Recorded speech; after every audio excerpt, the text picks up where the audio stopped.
अस्सलाम वालेकुम स्टूडेंट, आज हम स्टार्ट करते हैं with the physical characteristics of carboxylic acid. First जो फिजिकल प्रॉपर्टी है वो उसकी स्मेल है, यानी कि खुशबू कैसी होती है।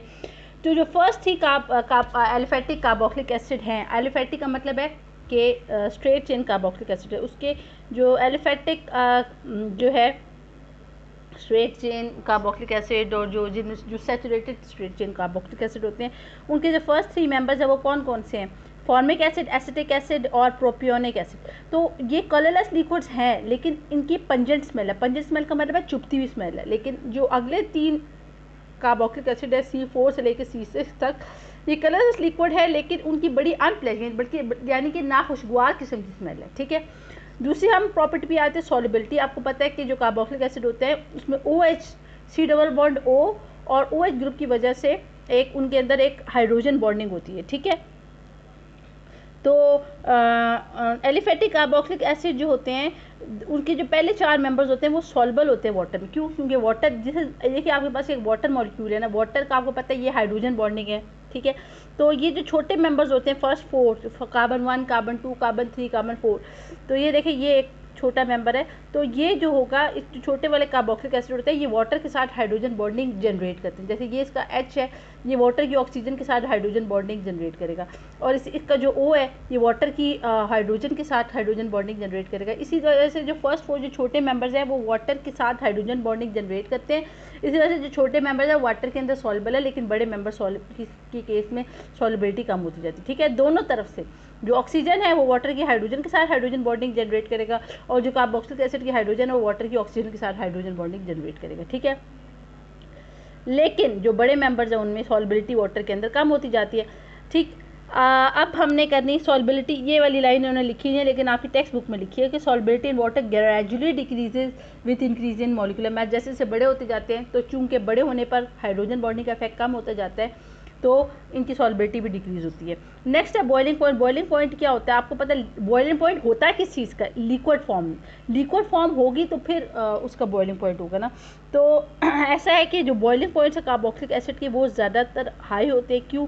क्योंकि आपको पता है वाटर के अंदर जो होते हैं, बॉइलिंग पॉइंट किस चीज़ का होता है? लिक्विड जिस टेम्परेचर पे, पहले आपको ये पता होना चाहिए बॉइलिंग पॉइंट क्या होता है। वो टेम्परेचर जिसमें एक लिक्विड बॉयल करना शुरू कर दे वो कहलाता है बॉइलिंग पॉइंट। ठीक है। तो आपके पास अगर कार्बोक्सिलिक एसिड का लिक्विड है, तो आमतौर पे जो कार्बोक्सिलिक एसिड के जो लिक्विड्स होते हैं उनका बॉइलिंग पॉइंट हाई होता है। उसकी वजह क्या होता है कि जब कार्बोक्सिलिक एसिड, आपको पता है जो छोटे मेंबर खास तौर पर कार्बोक्सिलिक एसिड का, ये जैसे ये आपके पास एक स्ट्रक्चर है, तो ये कार्बोक्सिलिक एसिड के मॉलिक्यूल्स आपस में हाइड्रोजन बॉन्डिंग जनरेट कर डेवलप करेंगे, और इंटर मॉलिक्यूलर, यानी मॉलिक्यूल्स, इंटर मॉलिक्यूल का मतलब है मॉलिक्यूल्स के दरमियान, ड्यू टू इंटर मॉलिक्यूल्स के दरमियान जो हाइड्रोजन बॉन्डिंग होती है, उसकी वजह से देखिए जो मॉलिक्यूल होंगे कार्बोक्सिलिक एसिड के लिक्विड स्टेट में वो करीब होंगे, और प्लस उनके अंदर हाइड्रोजन बॉन्डिंग होगी, तो इसकी वजह से उनको बॉयल करना मुश्किल हो जाएगा। तो बॉइलिंग टेम्परेचर तो हाई हो जाएगा ना। तो वो यही कह रहे हैं बॉइलिंग पॉइंट आज ज़्यादातर हाई होता है, क्योंकि उनके मॉलिक्यूल के दरमियान इंटर मॉलिक्यूलर हाइड्रोजन बॉन्डिंग होती है। मॉलिक्यूलर मास डिटर्मिनेशन से बात पता चली, जब ये मॉलिक्यूलर मास डिटर्मिनेशन की गई है कार्बोक्सिलिक एसिड की नॉन पोलर सॉल्वेंट, मिसाल के तौर पे बेंजीन के अंदर, तो उससे पता चला है कि कार्बोक्सिलिक एसिड जो है वो डाइमर्स के तौर पे एग्जिस्ट करते हैं। यानी दो डाइमर जो होता है, इसका मतलब है 2 मॉलिक्यूल की जोड़ी के तौर पर। समझ आ रही है? डाइमर का मतलब है जैसे ये एक कार्बोक्सिलिक एसिड का मॉलिक्यूल है, ये ऐसे प्लेस है, ये दोनों दूसरा मॉलिक्यूल है। तो ये जो 2 मॉलिक्यूल है ये आपस में हाइड्रोजन बॉन्डिंग जनरेट करके एक जोड़ी बना देंगे। ठीक है। समझ आ गई? जैसे जो जराबों की जोड़ी होती है ना, तो ये जो 2 मॉलिक्यूल है ये आपस में डायमर की फॉर्म में एग्जिस्ट करेंगे। ये ऑक्सीजन हाइड्रोजन के साथ, ये हाइड्रोजन इसके साथ, ये बात समझ आई? तो डायमर की फॉर्म में फर्दर ये फिर किसी और के साथ हाइड्रोजन बॉन्डिंग जनरेट ही नहीं कर सकता। क्यों? क्योंकि ये इसके साथ लिंक हो गया और ये वाली हाइड्रोजन इसके साथ हो गई है। ठीक है।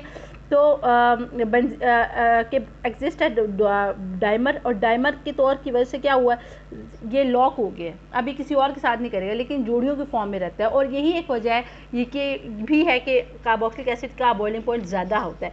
मिसाल के तौर पे जो 1 carbon carboxylic acid formic acid, उसका 100 डिग्री सेंटीग्रेड है, हालांकि छोटा सा है। जो 2 कार्बन मुझसे मिले उसका 118 डिग्री सेंटीग्रेड है। क्यों? क्योंकि ये डाइमर की फॉर्म में रहता है। और जो 3 कार्बन पे मुश्तमिल कार्बोक्सिलिक एसिड है, इसका कितना है, इसका 141 डिग्री सेंटीग्रेड है, ठीक है। अच्छा, जो मेल्टिंग पॉइंट पे ये होता है कि जो carboxylic acid even number of carbon atom पर मुश्तमिल है, यानी 2, 4, 6, 8, उनका मेल्टिंग पॉइंट अपने से एक बड़ा जो ऑड होगा उससे, और अपने से एक जो नीचे जो ऑड होगा उससे ज़्यादा होगा। उसी क्या वजह है, जैसे मिसाल के तौर पे आपकी बुक में ये एक मिसाल दी हुई है, ये देखिए, ये 4 कार्बन पे मुश्तमिल है, तो इससे एक बड़ा नंबर ऑड क्या होगा 5, और इससे एक छोटा ऑड क्या होगा 3। तो जो इवन नंबर है वो अपने से एक बड़े ऑड और अपने से एक छोटे ऑड, तो जो इवन वाले नंबर का जो मेल्टिंग पॉइंट है अपने से एक बड़े वाले ऑड और अपने से एक छोटे वाले ऑड से ज़्यादा होता है। उसकी क्या वजह, उसको आप सिंपल इस तरह देखें कि जब भी कोई चीज़ इवन फॉर्म में होती है उसकी अरेंजमेंट ज़्यादा अच्छी होती है, ठीक है। और कोई चीज़ ऑड होते हैं ना, ऑड नंबर ऑफ चीज़ होती है किसी में, तो उसको अरेंज करना मुश्किल होता है, ठीक है। अब मेल्टिंग पॉइंट किस चीज़ का होता है, मेल्टिंग पॉइंट ज़ाहिर बात है सॉलिड का होता है। तो अगर कार्बोक्सिलिक एसिड सॉलिड फॉर्म में होंगे तो तभी तो मेल्टिंग होगा। मेल्टिंग टेम्परेचर किस चीज़ का होता है, सॉलिड, यानी वो टेम्परेचर जिसमें कोई लिक्विड मेल्ट कर सके। तो अगर आपके पास ये कार्बोक्सिलिक एसिड है तो आपके जो मॉलिक्यूल जो even number of carbon atom पर मुश्तमिल हो गए वो ज़्यादा अच्छे अरेंज होंगे। जब जितना कुछ आपको पता है, ये अरेंजमेंट का ताल्लुक भी जो होता है मेल्टिंग और बॉइलिंग पॉइंट से होता है, तो जितने इवन नंबर होंगे उनकी अरेंजमेंट अच्छी हो सकेगी। तो यही वजह है कि even number of carbon atom पर मुश्तमिल कार्बोक्सिलिक एसिड का जो है मेल्टिंग पॉइंट ज़्यादा होता है as compare to the 1 step higher जो odd number of carbon atom पर मुश्तमिल मॉलिक्यूल है, और 1 स्टेप लोअर जो है। ये बात समझ आ गई।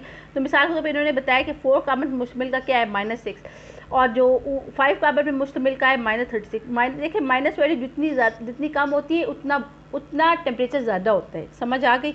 और जैसे इसी तरह ये -22 है, माइनस वैल्यू ज़्यादा लेकिन असल में कम है, ठीक है। ये बात समझ आ गई आपको। तो ये है आज की फिज़िकल प्रॉपर्टीज़ ख़त्म हो गई आपकी।